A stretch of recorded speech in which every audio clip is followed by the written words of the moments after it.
So the only two real big things that you truly need to worry about when moving here are housing, where you're going to live, and second, how to make Las Vegas home, and how to make yourself feel like a local here and fit into the culture. So let's go into the types of housing. So here in Las Vegas, we have condos, which look like this, townhouses like this, and single family residentials like this. Let me tell you the difference.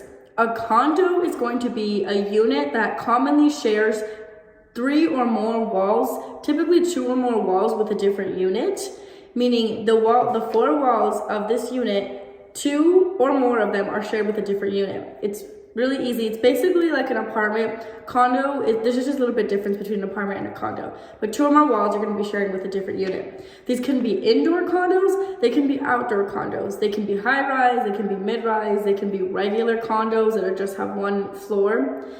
Next is townhouse. So a townhouse typically shares 1 wall with a different unit.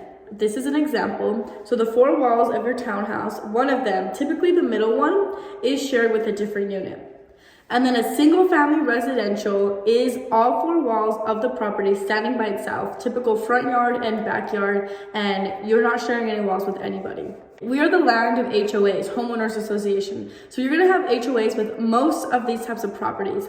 Condos typically have a higher HOA than townhouses and single fams because condo communities often have more amenities, meaning pool, security, gym, etc., whatever amenities come with that property, landscaping, than townhouses and or single family residentials. Typically that's the case. So you wanna make sure you factor that in. Okay, so let's say you figured out what type of dwelling unit you wanna live in. Next is to figure out if you prefer a single story, a 2-story, or even here in Las Vegas, we have 3 stories. And I'm not talking about a basement. So let's start from that. We have a lot of 3-story properties over like in the Southwest, and we have a couple over in like the Providence area of Centennial as well.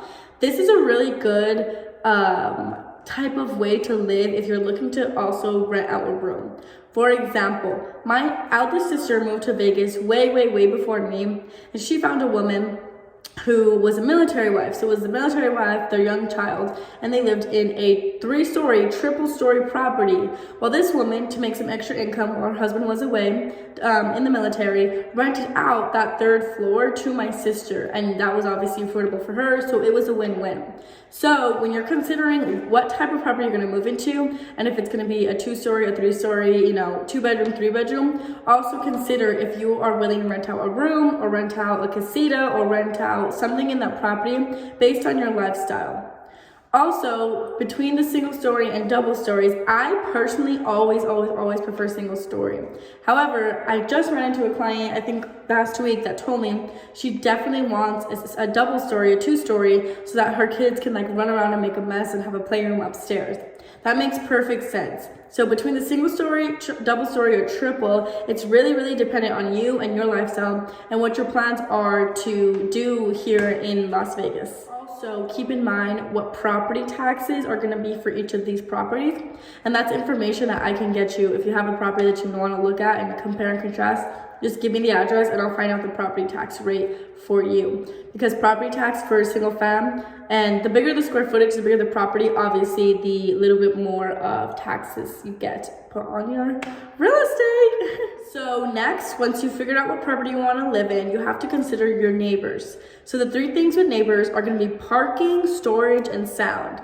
If you live in a single family residential, you're gonna have your driveway. If you have more than 1 or 2 cars, your garage and your driveway, obviously.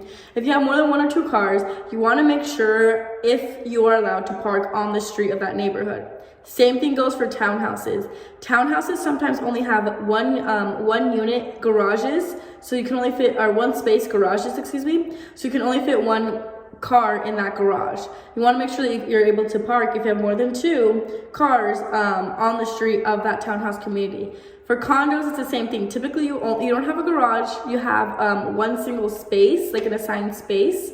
And then for sound, that's a big thing. So if you are like, oh, I don't want to hear my neighbors, I don't care for that, then you're probably going to want to go for a single fam residential, because a lot of times in condos and townhouses, you may or may not hear them, like, only if they're loud. The construction quality in Vegas is actually really good, because I used to live in a condo and I never really heard my neighbors. So it really just depends what you're looking for and your family family situation. And then the last thing is storage. So if you need a garage for your storage, clearly you're gonna have to go for a townhouse or single fam res. Because a condo, you're probably gonna have an assigned parking space unit, and that's pretty much it. So all of your, your things are gonna have to fit in your condo. You can always rent out a storage unit, but if it's easier to do the math and just get maybe a townhouse that has enough parking space for one car and then plus some in the garage. Sometimes it works out like that. So just consider storage, garage space, parking, and sound.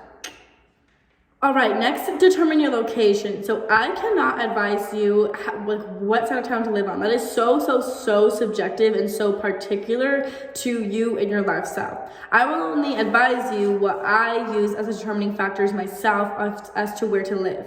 And those are gonna be the staples of life.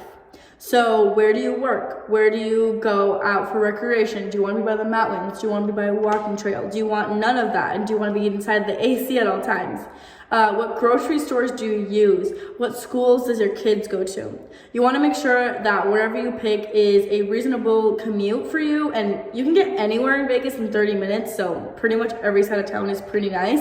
But the easiest way to pick what area in Las Vegas to live in is based on you and your staples of life and the location that way. Nobody can really suggest to you where to live, especially if you're relocating, because it's kind of hard to determine where you're going to fit in. And then if you do want to go more to neighborhoods, I do have a neighborhood video that you can watch where I deep dive into the 7 or 10 major neighborhoods here in Las Vegas. Yay! So you figured out exactly where you're gonna live and in what property and at what location. And next, you actually have to incorporate yourself into society here.